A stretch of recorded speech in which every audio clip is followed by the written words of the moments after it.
$7,792. Bonuses, Oliveira and Lentz, fight of the night. Knockout of the night, Congo. Sub of the night, Lausanne. They all got $50,000 each. I think this is one of the best cards we've ever done. From top to bottom, great fights. We're gonna make this thing quick. Who's first? Go ahead. Charlie, could you explain what this week has been like for you, being on the card, then off, and back on again? It's surreal, man. I came here this week. I was immediately told I didn't have a fight. Joe Silva said I had to make weight, to get the show money. We just stayed the course with my coaches and I, and ended up working out for the best. How much do you think your wrestling background helped you in this fight here? It's it's what got me here. It's what I've done since I was 8 years old. It's what I revert to, and it helped me get the win without a doubt. Thanks.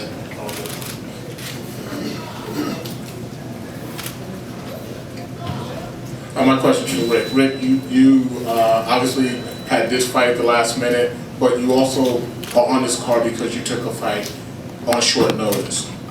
Looking back on your decision, you were on a 6-fight win streak. You were skyrocketing. Would you have done anything different now that this situation is what it is, and what do you learn from this experience?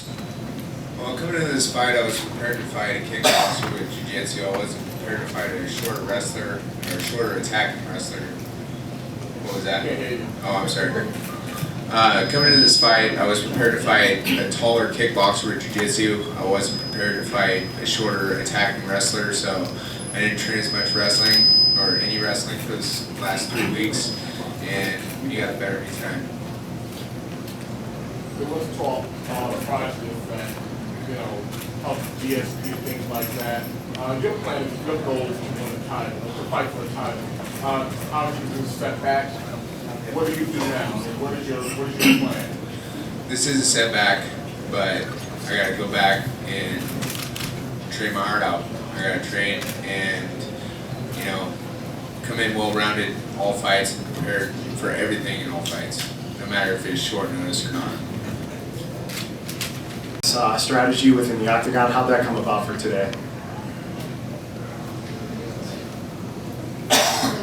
Sorry.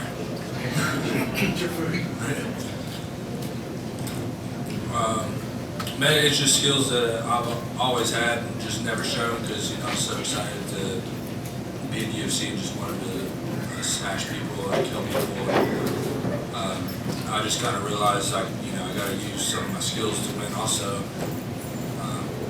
I'm not just going to walk through everybody like I have. Some of the lower levels. And, you find the best in the world, you got to be smart.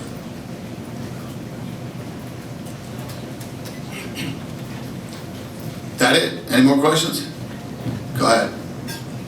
Dan, how would you assess this first foray into Pittsburgh? Yeah, it didn't suck. It was a great night. The fights were awesome. These guys came in and delivered. I say this all the time.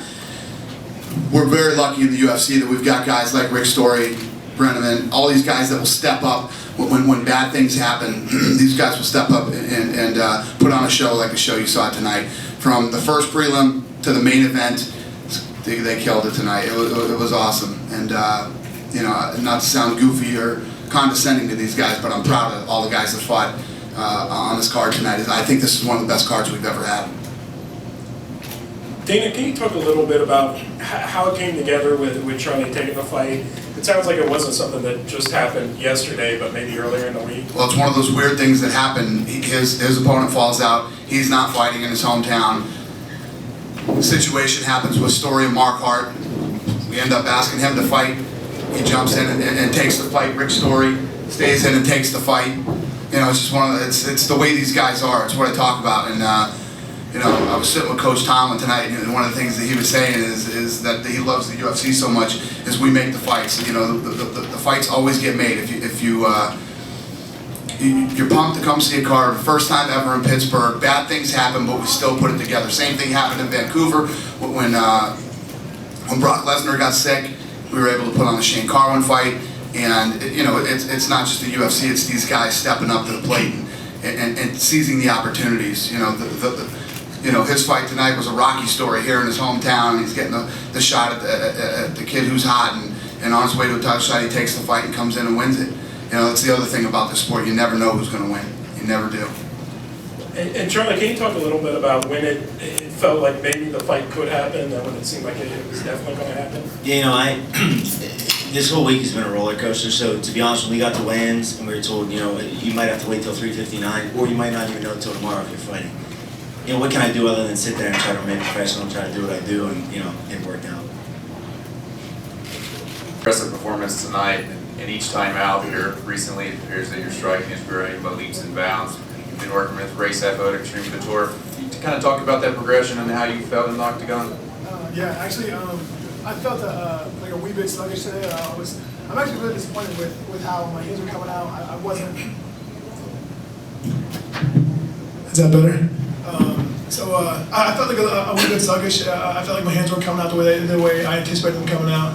I've got quite a bit to work on, quite a bit to develop on. But you know, honestly, man, I'm happy. As soon as I punched him, you know, first couple times I could see like, well, that didn't land too. You know, like he didn't like that too much, and so I was like, well, I'm pretty comfortable with trading off on him a little bit, and I felt like I was a little bit quicker than him. So it was good.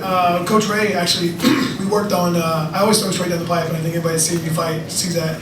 But I actually worked on throwing like in the pocket hook and then come over to straight left. And right before I knocked him out, I was like, well, what the hell, I might as well try it. And then threw it because he was keeping his hands up top, you know, so he's covering for that straight shot. And so I kind of looped around, stuck him, and then turned his chin a little bit. So Coach Ray actually made me comfortable with that hands. So it was good. What kept you from rushing in on him as you got to the first round? Somebody was still home. You know, he wasn't the taste that I wanted him to be. Yeah.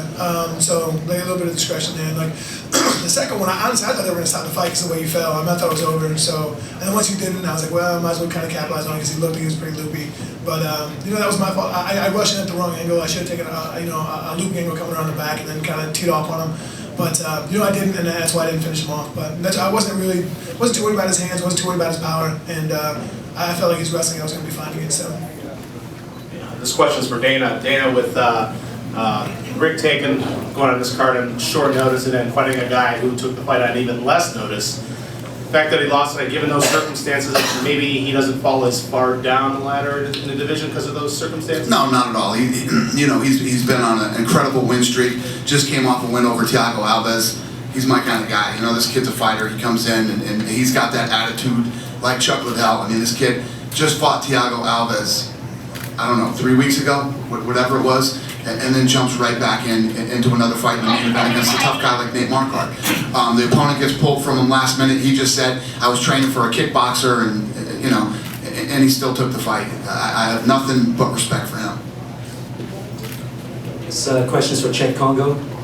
Czech, now that you've headlined and won in spectacular fashion, do you feel that you've silenced some of your critics for some of your previous performances where they thought that you hadn't done as well as they had expected, and what do you want next? So I have any clue about that. So, the thing I just want to be that's to be one of the next contenders. So I'm just keeping trying to focus on the goal I have, and with my good partners at the Musler, you know, we're gonna reach this goal. So and about everything that people say, I don't pay attention about that. So I just keep going, you know, and stay positive in my mind. When you were in the middle and you were striking and kind of thought that it was coming close to the end of the fight, did you think that Mergliata had stopped it? As far as I can remember, the second time when he folded backwards over his legs, I can almost recall Dan Mergliata's leg kind of touching my arm. He was so close. So for a split second, I was, you know, I thought this is it. I mean, the way that he was falling around from the punches, I was like, this is. I've seen, you know, fights get stopped before, and I was like, this looks like a fight that would get stopped. But the second one where he fell backwards, that's in my head. I thought it was going to get stopped, but that didn't do anything. That didn't cause me to stop trying to hit him. Like, I mean, just with all the preparation, all the training, all the fights that I've been in before. I mean, you keep hitting him until the referee steps in. And for a split second, I thought it did, but that didn't stop me from attacking or anything like that.